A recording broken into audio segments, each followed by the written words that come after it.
My parents tried to manipulate me for financial gain, so I let them and gave them more than they bargained for. Now, my mother is at my doorstep, demanding money I don't have, not knowing. She has just made the biggest mistake of her life. When I was 6 years old, I got up at 5 a.m. one Saturday and cleaned the entire house before my parents woke up, because I wanted just one thing, for them to be proud of me and tell me that they loved me. But they just looked blankly at me, turned on the TV, and told me to go change because I reek of sweat. This is a perfect summary of my relationship with my parents. I did everything for them to love me. I'd even go as far as mowing lawns on weekends, just to take us out for family dinner every Sunday. And yet, they barely even acknowledged me. I can't recall a single time either of them told me, "I love you." But by far, the biggest shock came when I, now 23, was enrolling in college 5 years ago. My parents told me they wanted me to go college out of state so I could finally be out of their lives. I felt incredibly devastated, so much so that I teared up in front of them and was told by my dad to man up and stop crying. I packed my bags and moved to my friend's place for the summer that night. But despite feeling crushed, I felt a small sense of happiness, because moving away was my first step towards healing. Fast forward to last May when I was graduating. I was in a much better place mentally, having gone from the shy, anxious, depressed, people-pleasing teenager to a much more confident, self-assured young man who knew his own worth. But then, my parents shocked me one last time, but this time, it was in a positive light. They reached out to me telling me they were proud of me and asked if they could attend my college graduation. I actually teared up when I read that. I felt my inner child being healed. We hadn't even spoken in 2 years, but it still felt every bit as surreal and amazing. I didn't even consider the possibility of this being a power play on their part. I immediately replied yes, saying I'd love nothing more than for them to be there. I didn't realize at the time,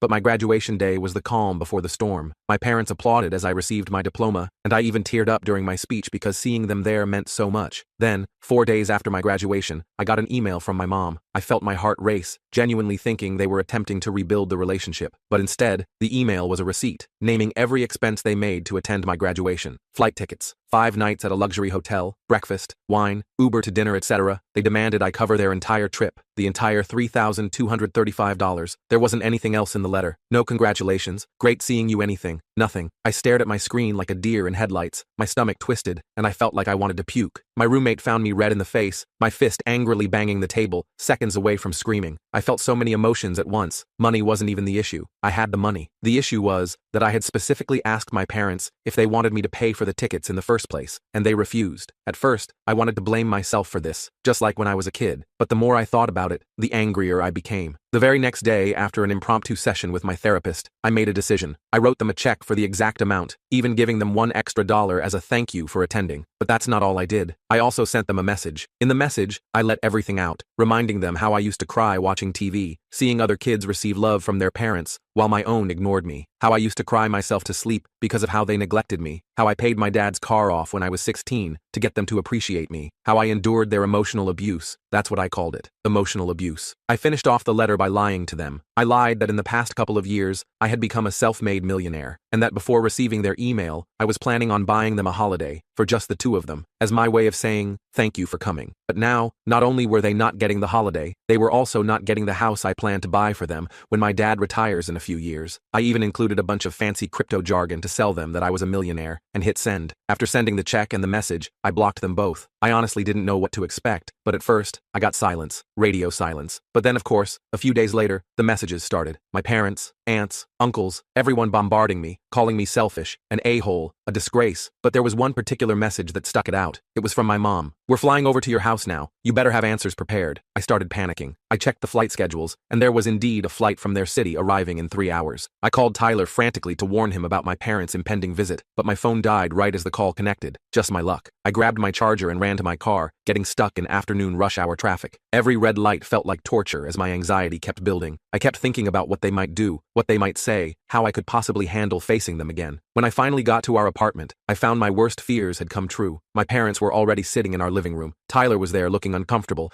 like he'd been trapped in an awkward conversation for too long. The weird thing was, my parents didn't look angry. They looked almost pleasant. That scared me more than if they'd been yelling. "There he is," my mom said, standing up to hug me. I stood stiffly as she wrapped her arms around me. "We've been having such a nice chat with Tyler." Tyler shot me a look that clearly said, "Help me. What are you doing here?" I asked, stepping back from my mom's hug. Sweetie, there's been a huge misunderstanding about the graduation expenses, my mom said, her voice dripping with fake concern. We never meant for you to think we were charging you. It was just to show you how much we spent to be there for your special day. As she talked, I noticed my dad wasn't looking at me. He was subtly angling his phone around the apartment, taking pictures. I watched him snap shots of our living room, the kitchen beyond, even zooming in on some mail on the counter. Dad, are you taking pictures of our apartment? I interrupted my mom's monologue. What? No, just checking emails, he said, quickly pocketing his phone. Tyler stood up. I just remembered I need to meet some friends. Text me when you're done here, he said, giving me a meaningful look before grabbing his jacket and heading out. As soon as the door closed behind Tyler, my parents' demeanor changed. My dad leaned forward, elbows on his knees. You've caused quite a stir in the family with your lies, he said. Everyone thinks you're some kind of millionaire who's refusing to help his parents. You could fix this, my mom added. If you just helped us out financially, we could tell everyone it was a misunderstanding. That's when it clicked. This wasn't about the graduation bill at all. This was about the lie I'd told about being wealthy. They actually believed it. I'm not a millionaire, I said flatly. I made that up because I was hurt by the bill you sent me. My dad snorted. Right. We've seen your social media, the restaurants, the weekend trips. You're doing very well for yourself and not sharing with family. They'd been monitoring my social media all this time. Those posts were mostly from events paid for by my friends or cheap day trips where we split gas money. But from the outside, I guess it could look like a more lavish lifestyle. Look, my dad said, his voice softening into what I recognized as his manipulation tone. Let's start fresh. We're thinking a small loan of $50,000 for our retirement fund. That's nothing for someone in your position. I just stared at them. I'm not giving you money. I don't have money to give. And even if I did, the answer would still be no. My mom's face changed instantly. The fake smile disappeared, replaced by the cold look I knew all too well from childhood. We can make things very difficult for you, she said. Your employer might be interested to hear about your trouble with the law as a teenager. I never had trouble with the law, I said, confused. They don't know that, my dad replied with a smirk. I remembered what my therapist had told me about documenting interactions with them. I touched the button on my smartwatch to start recording. I'm recording this conversation, I said calmly. If you're threatening to lie to my employer, I'd like to have that on record. Their expressions changed faster than flipping a switch. Suddenly, they were concerned parents again, just trying to reconnect with their son. My dad stood up, making excuses about needing to get back to their hotel. As they headed toward the door, I noticed my dad casually pick up my spare house key from the entry table. Put that back, I said firmly. He acted surprised, as if he'd picked it up by accident, and returned the key. They were almost out the door when my mom suddenly clutched at her chest and collapsed against the wall. My heart, she gasped. I think I'm having a heart attack. I panicked and called 911 immediately. The operator asked me questions about my mom's condition while I watched her writhing on the floor. My dad knelt beside her, looking genuinely worried, which made me second-guess myself. What if she was actually having a heart attack? What if my suspicion and coldness toward them had caused this? The guilt hit me hard, even as I tried to stay logical. The paramedics arrived within minutes. 2 EMTs rushed in with their equipment while I stood back, heart racing. They checked her vitals, asked her questions, and did a quick examination. One of them pulled me aside, while the other continued checking my mom. Has she had heart problems before? He asked. I don't know, I admitted. We're not close. The paramedic nodded without judgment and returned to my mom. After a few more minutes of examination, they helped her sit up. The female EMT explained that my mom's vitals were normal and that this appeared to be an anxiety attack, not a heart issue. She suggested my mom follow up with her doctor, but didn't think emergency care was necessary. Like magic, my mom's condition improved dramatically once she realized her performance wasn't working. She refused to go to the hospital, saying she felt better already. The paramedics left after having her sign a form, and I was once again alone with my parents. You need to leave, I said firmly, standing by the door. Now. My dad helped my mom up, giving me a look that chilled me to the bone. This isn't over, he said quietly. Family takes care of family. Remember that? I didn't respond, just held the door open until they walked through it. Then I shut it, locked it, and slid down to the floor with my back against it. I was shaking. I called Tyler and gave him a quick update, telling him it was safe to come home. While I waited for him, I ordered new locks online for same-day installation. When Tyler got back, he helped me install the new locks and even bought a basic security camera for our front door. We set it up together, both of us jumpy at every noise from the hallway. Dude, your parents are something else, Tyler said, as we tested the camera's motion alerts on our phones. Your mom had me convinced I was gay and trying to corrupt you or something. They kept asking weird questions about our relationship. I groaned. Yeah, that sounds like them. Thanks for dealing with them until I got here. No problem. But seriously, are you okay? This is messed up. Before I could answer, my phone pinged with a notification from my bank about unusual activity. My heart sank as I quickly logged into my account. Someone had attempted to access it using my personal information. The attempt had been flagged because it came from a different state, my parents' home state. They're trying to get into my bank account, I said, showing Tyler my phone. Tyler looked horrified. Can they do that? They know my social security number, my birthday, probably my first pet's name and all the other security questions, I said, feeling sick. They're my parents. I spent the next hour on the phone with my bank, freezing all my accounts and setting up additional security measures. I also froze my credit with all 3 major bureaus just to be safe. While I was doing this, my phone rang with a blocked number. Against my better judgment, I answered and put it on speaker so Tyler could hear. It was my dad. "We know people who can make problems for you," he said without preamble. "Computer people, people who can access things. You should think about that before you keep refusing to help your family." I hung up without responding, but saved the voicemail. The next morning, I took the recording to the police station and filed a report for attempted identity theft and harassment. The officer who took my report was sympathetic, but not particularly hopeful. "Family disputes are complicated," he said. "Without concrete proof they were the ones who attempted to access your account, there's not much we can do besides take the report." I left feeling frustrated, but at least I had documentation started. When I got home and checked the mail, I found several credit card applications I hadn't requested. This confirmed my suspicions. My parents had stolen mail or personal documents during their brief visit to our apartment, but I couldn't figure out how they'd managed it with our new locks and security camera. Later, I discovered they had befriended our building's maintenance supervisor, who had let them in when we weren't home. I added this to my growing file of evidence. The next day at work, I spoke with building security, warning them about potential troublemakers who might claim to be my parents. I showed them photos and asked to be notified if these people appeared. The security guard seemed to take it seriously, making notes in their system. Despite my precautions, my mother managed to show up at my workplace the very next afternoon. The receptionist called, saying my mother was in the lobby with important family documents that I needed to sign. I asked the receptionist to tell her I wasn't available. 10 minutes later, my supervisor came to my desk. "Everything okay with your family?" she asked. "Your mother seems pretty insistent about seeing you." I had to give my supervisor a quick, sanitized version of the situation. She seemed understanding at first, but I could tell she was concerned about personal drama affecting the workplace. My concern proved valid when the following day, anonymous emails arrived in the company's general inbox with embarrassing photos of me from high school, including one where I was clearly drunk at a party. The subject line read, "Your employee's character." I was called into an uncomfortable meeting with HR, where I had to explain I was being harassed by my estranged parents. "We understand personal difficulties," the HR representative said carefully, "but we need to maintain professional boundaries. Perhaps you should resolve these family issues outside of work hours." I left the meeting feeling humiliated and angry. My parents were systematically trying to destroy the life I'd built. When I told Tyler about the workplace incident, he immediately suggested we install more security cameras around our apartment. "We need to have evidence if they try anything else," he said. We made plans to buy the equipment that weekend, but before we could, we returned home from work to find something unsettling. Nothing was missing, but things weren't quite right. My laptop had been moved slightly. A drawer in the kitchen wasn't fully closed. The bathroom towels were folded differently. "Someone's been in here," Tyler said, voicing what we both were thinking. We called the police again. The responding officers took the report, but said there was no sign of forced entry and nothing was stolen, so there wasn't much they could do. They suggested we check with building management about who might have access to our apartment. That night, neither of us felt safe staying there, so we crashed at our friend Alex's place. The next morning, I received a certified letter from an attorney claiming my parents had financially supported my education and were demanding repayment of $150,000. The letter listed alleged expenses including tuition, housing, food, and even emotional support that apparently had a dollar value attached. I laughed bitterly as I showed the letter to Tyler. "I paid for college with scholarships and loans. They didn't give me a dime. Do you have proof of that?" Tyler asked. Fortunately, I did. I'd kept detailed records of all my scholarships and student loans, specifically because I'd been afraid my parents might try to take credit for my education someday. I spent the evening organizing all my financial documentation, ready to disprove their claims. My therapist suggested I have my own attorney send a formal cease and desist letter. I used most of my next paycheck to hire a lawyer who specialized in harassment cases. She drafted a strongly worded letter demanding my parents stop all contact and threatened legal consequences if they continued. I thought the attorney's letter might finally get through to them. Instead, it escalated things further. My parents began contacting my friends and even former classmates from college. They painted themselves as concerned parents, trying to help their mentally unstable son who was pushing away his loving family. Several of my less close friends started reaching out, asking if I was okay, and suggesting I should reconcile with my parents. "They seem to really care about you," one said. "Everyone has family issues sometimes." I was losing the narrative. People who didn't know the full story were starting to see me as the villain. A group of these friends even organized what they called a mediation dinner, which was really just an intervention where they tried to convince me to reconnect with my loving parents. "You don't understand," I tried explaining. "They're not who they pretend to be in public. They raised you," someone argued. "They put a roof over your head. You owe them some respect." I was about to give up when Tyler stood and addressed the group. "None of you lived in that house growing up. None of you know what he went through. And none of you were there when his parents broke into our apartment last week." The room fell silent. Tyler pulled out his phone and showed them the security camera footage we'd retrieved from building management. It clearly showed my parents speaking with the maintenance supervisor, who then let them into our apartment. My mother was smiling and chatting while my father looked impatient to get inside. Seeing the actual evidence, most of my friends realized they'd been manipulated. They apologized for the intervention and promised to block my parents if they reached out again. The friend who had organized it looked especially ashamed. "I'm sorry," he said. "My parents are great, so I just assumed I should have trusted you." With my immediate social circle back on my side, I felt stronger. I focused on documenting every single contact attempt and strange occurrence. My parents switched tactics again, now spreading rumors in my hometown that I was mentally unstable. Distant relatives and family friends started calling to check if I was getting help and taking my medication. Medication I had never been prescribed. The constant stress was wearing me down. After discussing it with Tyler and my therapist, I decided to temporarily deactivate all my social media accounts. This would cut off one way my parents gathered information about me, but it also isolated me from my support network. Tyler suggested a solution. He created dummy accounts to monitor what my parents were posting without them knowing we could see it. This turned out to be crucial. Through one of these monitoring accounts, we discovered my parents were planning a surprise visit with several extended family members to help me. They had posted about intervention strategies and shared my address with relatives I barely knew. "They're planning to ambush you with the whole family," Tyler warned, showing me the posts. "This Saturday." Thankfully, our apartment building required visitor approval. I immediately contacted building management, explaining the situation and providing the restraining order documentation. They assured me that no one would be allowed up without my explicit approval. When Saturday came,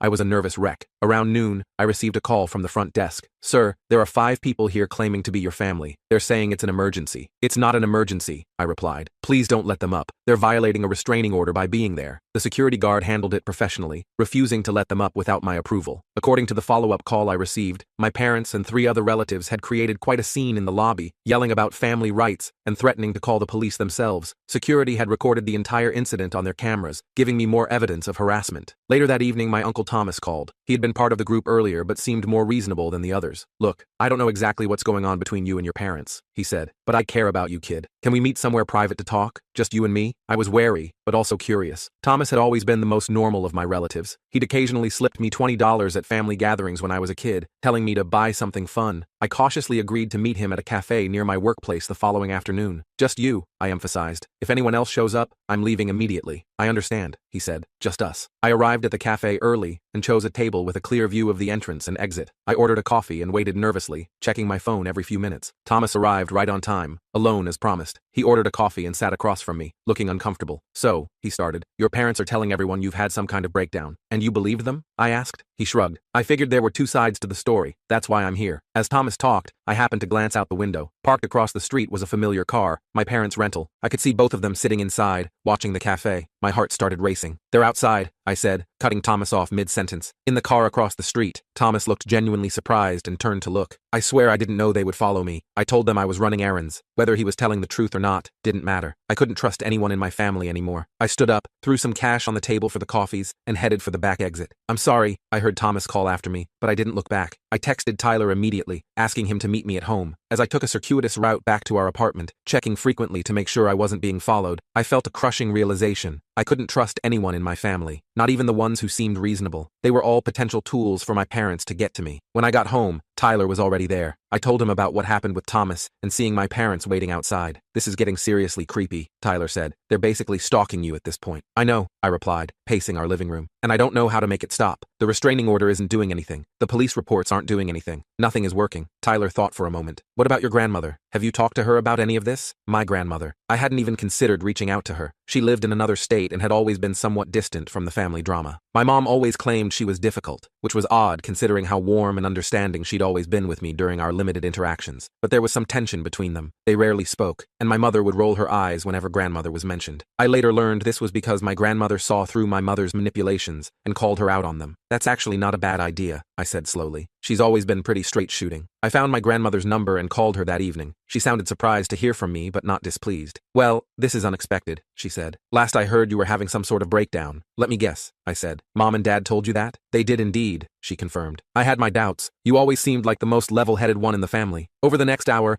I gave my grandmother the whole story, starting from childhood and ending with the cafe incident that day. She listened without interrupting, occasionally making small noises of acknowledgement. When I finished, there was a long silence. "Your mother was always troubled," she finally said, "and your father enables her worst tendencies. I tried to intervene when you were young, but they cut me off, said I was interfering." A memory suddenly surfaced. My grandmother visiting when I was about 8, getting into a heated argument with my parents, and then not seeing her again for years. I had forgotten all about it. "So you believe me?" I asked, my voice smaller than I intended. "Of course I believe you," she said firmly. And I think I know what this is really about. What do you mean? Have they mentioned money recently? Asked for loans or financial help? She asked. Yes, actually. How did you know? My grandmother sighed. Because they've been calling me too, asking for advances on their inheritance. When I refused, they started suggesting I was becoming senile and might need help managing my affairs. I felt sick. That's exactly what they're doing to me. They've convinced themselves I'm secretly wealthy. No, it's worse than that, my grandmother said. They know exactly what they're doing. They've been doing it for years to different family members. Your grandfather and I eventually had to cut them off completely from any financial support. We talked for another hour, comparing notes on their manipulation tactics. It was validating to hear that someone else in the family saw through them, but also devastating to realize how deep and calculated their behavior was. I want you to come visit me, my grandmother said before we hung up. Next month. We have a lot to discuss, and I think you'll be safer away from them for a while. I agreed, feeling hopeful for the first time in weeks. When I told Tyler about the conversation, he was enthusiastic about me visiting my grandmother. It'll be good for you to get away, he said, and it sounds like she really gets it. The next few weeks were relatively quiet. No dramatic appearances from my parents, no new financial attacks. It felt like the calm before a storm, but I tried to enjoy the peace while it lasted. I focused on work, spent time with friends who supported me, and continued therapy sessions. Then, 2 days before I was scheduled to fly out to visit my grandmother, I received a plain white envelope in the mail with no return address. Inside was a single photograph of me entering my therapist's office, clearly taken from a parked car across the street. On the back was written, "We know everything." I showed the photo to Tyler, who looked as disturbed as I felt. "That's really creepy," he said, turning the photo over in his hands. "You need to tell your therapist about this." I called my therapist immediately and arranged an emergency session for that afternoon. I brought the photograph with me, explaining how I'd received it and what had been happening. My therapist examined the photo carefully. "This crosses a line into potentially dangerous behavior," she said. "I'm concerned about your safety." "What should I do?" I asked. "The police won't do anything without direct threats. Document everything, as you've been doing," she advised. "But also consider temporarily relocating somewhere your parents wouldn't know about. Your trip to visit your grandmother is good timing." She also suggested I check my car and phone for tracking devices or spyware. Tyler helped me go through my car that evening, checking underneath and in wheel wells for any unusual devices. We didn't find anything, but the experience left me feeling paranoid and exposed. The next day at work, I was called into my boss's office. She looked uncomfortable as I sat down. "We received some concerning information about you," she began, sliding a folder across her desk. Inside was a printout of what looked like a police report with my name on it, detailing a DUI arrest and a charge of assaulting an officer. The date listed was during my sophomore year of college. "This never happened," I said immediately. "This is fabricated. I've never been arrested." My boss looked relieved. "I hope that was the case. It didn't seem like you." The email came from an anonymous account, which seemed suspicious. I explained the situation with my parents briefly, emphasizing that they were actively trying to damage my reputation. My boss was understanding but concerned. "If you need time off to deal with this, just let me know," she said, "and I'll alert IT to block future emails from unknown senders." I thanked her and went back to my desk, feeling shaken. My parents were escalating their attacks, targeting my career now. I called my lawyer and updated her on the latest developments. She agreed that we had enough for a harassment case, but warned me it would mean prolonged contact with my parents through the legal system. "Going to court against them means you'll have to see them regularly," she explained, "and family cases can drag on for months or even years. Are you prepared for that kind of sustained contact?" I wasn't sure I was. The thought of being in the same room with them repeatedly, having to listen to their lies, was exhausting just to contemplate. But the alternative, living in constant fear of their next attack, seemed worse. "Let me think about it," I told her. "I'm visiting my grandmother this weekend. I'll make a decision when I get back." The day before my flight, I received a friend request on social media from my cousin Richard. I hadn't spoken to Richard in years, but we'd been close as kids before my parents had some mysterious falling out with his parents. Hesitantly, I accepted the request, thinking perhaps another family member was reaching out in support. Almost immediately, Richard messaged me asking about my success and investments. Something felt off about his wording. It was too similar to things my parents had said. I did some checking and discovered the account had been created just a week earlier. This wasn't Richard at all. It was a fake account created to gather information about me. I immediately blocked the account and implemented a strict trust no one policy regarding family connections. I warned Tyler to be careful about any messages he might receive that seemed to be from my relatives, as my parents might be creating multiple fake profiles. The next morning, as I was packing for my grandmother's visit, Tyler called me into the living room. He had his laptop open to a community Facebook group from my hometown. "You need to see this," he said grimly. On the screen was a post from my mother, claiming I was withholding a family inheritance that was meant to be shared. According to her post, I had tricked my grandmother into giving me money that was intended for the whole family. The post had dozens of sympathetic comments and shares. "What inheritance?" I asked, bewildered. "I don't have any inheritance. Maybe your grandmother knows what they're talking about," Tyler suggested. I called my grandmother immediately, asking if she knew anything about an inheritance my parents might be referring to. "Oh dear," she sighed. "I was going to discuss this with you in person, but I suppose now is as good a time as as any. She explained that years ago, she had set up a small trust fund for me that would become accessible when I turned 25. My parents had discovered its existence somehow and had been trying to get her to change the terms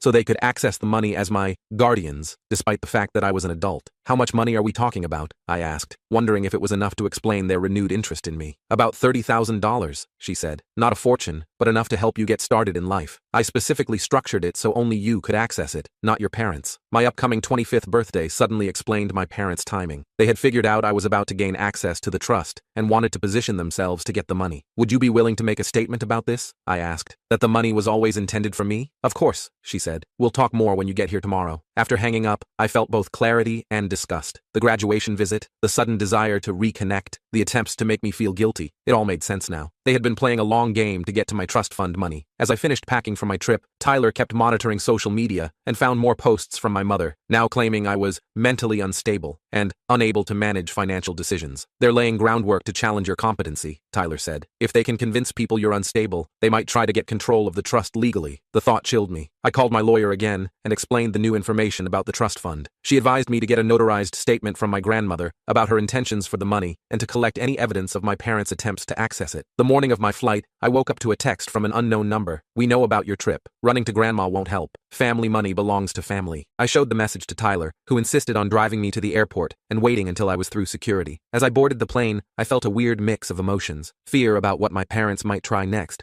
but also a strange sense of power now that I understood their motivation. For once, I was a step ahead of them. This wasn't just about money, it was about control, and for the first time in my life, I was taking control away from them. As the plane took off, I closed my eyes and tried to focus on what my grandmother had said on the phone. You're stronger than them. You always have been. Maybe it was true. Maybe understanding the game meant I could finally stop playing it. My flight to my grandmother's was the most peaceful 2 hours I'd had in weeks. No calls, no texts, no way for my parents to mess with me at 30,000 feet. I actually closed my eyes and slept for most of it. When I landed, I half expected to see my parents somehow waiting at the gate, but instead, I just saw my grandmother waving at me with a warm smile. There's my boy, she said, giving me a real hug, not one of those fake ones my mom had tried recently. We drove to her house in comfortable silence for a while before she spoke again. I've prepared the guest room for you, and I've already called my lawyer to come by tomorrow morning so we can get everything sorted with that trust. Her house was exactly how I remembered it from my childhood visits. Neat, comfortable, and smelling like cinnamon. We spent that evening catching up, and she pulled out old photo albums I'd never seen before. Your mother tried to get rid of these, she explained, showing me pictures of myself as a baby. Said they were cluttering up the house when you were about 3. I kept them safe. Looking at those photos was surreal. There were dozens of pictures of me that I'd never seen, moments of my own childhood that had been hidden from me. In some early ones, my parents actually looked happy holding me. Something had clearly changed. What happened to them? I asked. Were they always like this? My grandmother sighed. Your mother was always difficult, but it got worse after your grandfather died when you were 2. The inheritance dispute brought out something ugly in her. Your father just follows her lead. The next morning, her lawyer came by as promised. He was an older man named Joseph, who'd known my grandmother for decades. He explained the trust fund details. It was money my grandfather had set aside for me specifically, with my grandmother as trustee, until I turned 25. Your parents have tried repeatedly to access this money, Joseph explained. They've claimed it was for your education, your health care, various emergencies. Your grandmother refused each time because she knew they would keep it for themselves. We spent the morning preparing documents, a notarized statement from my grandmother confirming the trust's purpose, paperwork for me to access the funds on my upcoming birthday, and additional legal protections to prevent any challenges to my competency. This should protect you, Joseph said as he packed up his briefcase. But these situations can get ugly. Be prepared. He wasn't wrong. That afternoon, my phone exploded with messages. Somehow my parents had found out I was at my grandmother's and were threatening to come there. My grandmother seemed completely unfazed. Let them come, she said calmly. I've already called the sheriff. He's an old friend, and he knows not to let them on the property. Sure enough, the local sheriff stopped by an hour later to check in. He was a friendly guy named Charles who clearly respected my grandmother. She explained the situation, showed him the restraining order paperwork, and he promised to have deputies keep an eye on the house. Don't you worry, Linda, he told my grandmother. No one's gonna bother you or your grandson on my watch. That evening, I felt safe for the first time in months. My grandmother and I sat on her porch watching the sunset, and she told me stories about when I was little, before my parents had cut her out of our lives. Apparently, I used to spend weeks with her during summers when I was very young. You were such a happy child, she said, always trying to help me garden. You'd get covered in mud and be so proud of yourself. I couldn't remember any of it. Those memories had been taken from me along with the photos. The peace lasted exactly 2 days. On the 3rd morning of my visit, my grandmother received a call from her neighbor saying there was someone taking pictures of her house from the street. We looked out the window, and sure enough, there was my dad sitting in a rental car with a camera. That's it, my grandmother said, pulling out her phone. Charles, they're here. The sheriff arrived in under 10 minutes. From the window, I watched him approach my father's car and have what looked like a heated conversation. My dad eventually drove away, but the message was clear. They knew where I was. That afternoon, my grandmother received a certified letter. It was from my parents' lawyer, claiming she was mentally unfit to manage her financial affairs, and that my parents were seeking a competency hearing to take over as her financial guardians. Well, that's a new low, she remarked, surprisingly calm as she handed me the letter, trying to declare me incompetent to get to my money. Aren't you worried? I asked, horrified at this new attack. Heavens no, she replied. I had a complete cognitive assessment done 3 months ago when they first started hinting about my memory problems. My doctor said I have the mental capacity of someone 20 years younger. Joseph has all the documentation. My grandmother was 3 steps ahead of them. She'd anticipated every move. I was in awe of her strategic thinking. You don't survive 80 years by being naive, she said when I told her this, and you don't raise a daughter like your mother without learning to protect yourself. The next day was my 25th birthday. Joseph came by again with the final paperwork for me to access the trust fund. It felt strange signing the documents, knowing this money was what had triggered the whole nightmare with my parents. Once this is processed, the money will be in your account within 48 hours, Joseph explained. I recommend moving it immediately to an account your parents have no knowledge of. That made sense. I called my bank back home and arranged to open a new account with a different bank. Meanwhile, my grandmother had baked me a birthday cake and bought me a new watch. It was the most normal birthday celebration I'd had in years. I wish I could have done this for all your birthdays, she said, as we ate cake on the porch. I tried to send cards,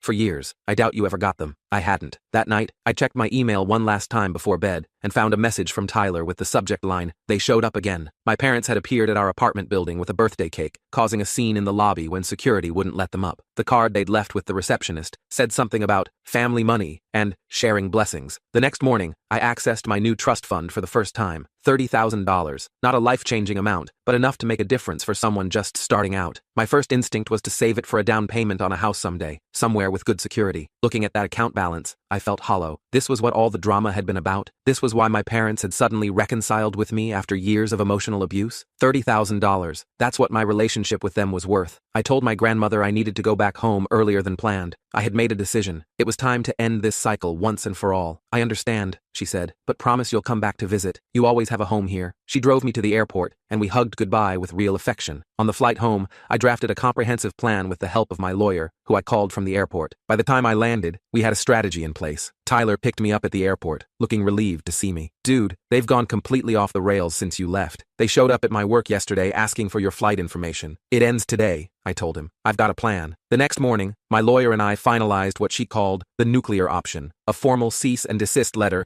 outlining every single instance of harassment with evidence attached. But this wasn't just another legal threat. With the letter, we included separate sealed envelopes addressed to my parents' employers, neighbors, church leaders, and friends, containing selected evidence of their behavior. These envelopes would be sent if they contacted me again in any way. "This is the end of the line," my lawyer said as I signed the letter. "They contact you again, these go out, and their carefully constructed social image crumbles." I had the package delivered via certified mail, requiring signature confirmation. Then I waited. Less than 24 hours later, my father called from a new number I didn't recognize. "You think you can threaten us?" he demanded when I answered. "We're your parents. We'll tell everyone what kind of son you really are." "Go ahead," I said calmly. "But before you do, you should know I've already had conversations with your boss at the insurance company and Pastor William at your church. They were very interested in some of the recordings I have." There was silence on the other end. Then, "You're bluffing. Pastor William mentioned he's concerned about the spiritual guidance you might need after hearing about your attempts to defraud your elderly mother, and your boss was particularly interested in the fraudulent police report you sent to my employer." My father's tone changed instantly. For once in my life, I held the power in our relationship. I could hear the panic in his voice as he realized I wasn't the easy target he'd thought. "Look, maybe we all need to calm down," he said. "We can work this out as a family." "There is no we anymore," I replied. "This is the last time we'll speak. If you or mom contact me again, directly or through others, those envelopes get delivered." End of story. I hung up before he could respond and blocked the number. For 3 whole weeks, there was complete silence from my parents. No calls, no emails, no relatives reaching out on their behalf. Tyler and I started to relax, thinking maybe the threat had actually worked. Then one morning, Tyler found all 4 of his car tires slashed in our apartment parking garage. There were no cameras in that section, so we couldn't prove it was them, but the timing was suspicious. It felt like retaliation. "They're not going to stop," Tyler said as we waited for the tow truck. "They're just going to get more sneaky." He was right. I needed to be proactive instead of reactive. I decided to contact my parents' close social circle directly. I wrote a carefully worded email explaining the situation factually, without emotional accusations, and sent it to their neighbors and church friends whose contacts I could find. The response was immediate, but mixed. My mother took to Facebook posting public prayers for her troubled son and his spiritual journey back to family. The The comments were filled with people offering support and promising to pray for me too. She was controlling the narrative again. I was weighing whether to respond publicly when something unexpected happened. 3 people from my parents' social circle reached out to me privately. One was their next-door neighbor, another was a woman from their church, and the third was my dad's co-worker. All 3 shared similar stories of my parents borrowing money that was never repaid, spreading rumors about people who crossed them, and manipulating situations to their advantage. They just weren't willing to say it publicly. "Your mother has dirt on half the church," the woman explained. "Nobody wants to be her next target." My father's sister called me the next day. I was surprised to hear from her, as we hadn't spoken in years. "I saw your email," she said. "I want you to know I believe you." We talked for nearly an hour about my childhood and the recent harassment. She seemed genuinely sympathetic and understanding. Then, about halfway through the call, her tone shifted subtly. "You know, family is all we have in the end," she said. "I think you should consider forgiving them. They're not getting any younger, and that money could really help them with retirement." And there it was. She wasn't calling to support me. She was trying to broker access to the trust fund money. I wondered if she was getting a cut. "I appreciate your concern," I said stiffly, "but forgiveness requires accountability first." "You're holding grudges," she snapped, her friendly demeanor evaporating. "You need to grow up and realize family comes first." I ended the call and blocked her number too. My family circle was getting smaller by the day, but so was my parents' ability to reach me through others. Tyler suggested we take a weekend trip to clear our heads. We booked a cabin a few hours away, hoping some distance would help us decompress. We were only gone for one night when both our phones started buzzing with alerts from our security system. Someone was trying to break into our apartment. We raced back to find our doorframe damaged, but the reinforced locks had held. The police took this attempt more seriously, dusting for fingerprints and taking detailed reports. Unfortunately, they couldn't find any clean prints to identify the perpetrator. "This is getting dangerous," the officer told us. "These people are escalating." We hired a professional security company that same day to install a comprehensive system: motion sensors, cameras, 24/7 monitoring, the works. They finished the installation just as a package was delivered to our door. Inside was a family photo album with a note saying, "Remember the good times." As I flipped through it, I noticed something strange. Many of the photos had been altered. There were pictures of birthday parties my parents had never attended, family vacations we'd never taken, holiday gatherings that never happened. They had actually photoshopped themselves into my childhood memories. "This is some next-level gaslighting," Tyler said, looking over my shoulder at the obviously manipulated images. I brought the album to my next therapy session. My therapist examined the photos carefully